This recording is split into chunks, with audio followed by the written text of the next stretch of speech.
बेटा, जानते हो हजरत खिज़र ने वो गिरी हुई दीवार क्यों दोबारा तामीर की? नहीं अब्बा जान, आप ही बताइए। हज़रत मूसा और हज़रत खिज़र दोनों अपना सफ़र जारी रखे हुए थे। वो चलते चलते एक बस्ती में पहुँचे। वहाँ जब थक हार कर बैठ गए और लोगों से खाना मांगा, लेकिन किसी ने भी मेहमान नवाजी करने से इनकार कर दिया। किसी ने भी उनको खाना नहीं दिया।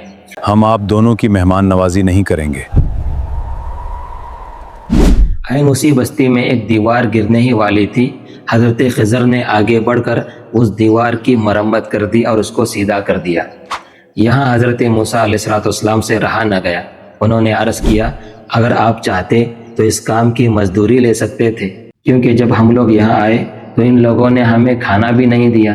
कम से कम आप ये करते कि इन लोगों से आप मजदूरी ले लेते।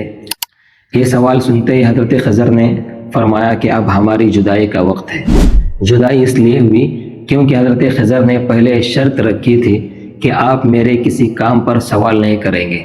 चूँकि हज़रत मूसा से सब्र न हो सका और सवाल कर बैठे, इसलिए हज़रत खिज़र उनसे अलग हो गए। काश हजरत मूसा कोई सवाल न करते तो बेटा, न जाने हमें क्या क्या मालूम होता।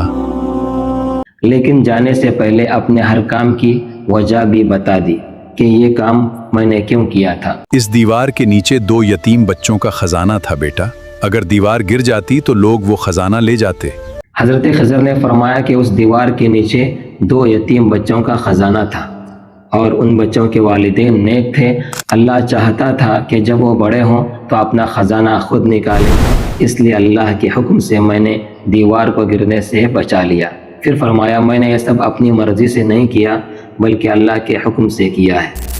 इस वाक़े से मालूम हुआ कि वालिदैन की नेकी का असर औलाद को भी पहुँचता है। अगर आप चाहते हैं कि अल्लाह आपकी औलाद की हिफाजत फरमाए तो ख़ुद नेक बन जाइए, क्योंकि हो सकता है आपकी नमाज, आपका सजदा, आपकी नेकी आपके बच्चों के लिए अल्लाह की तरफ से हिफाजत का सबब बन जाए।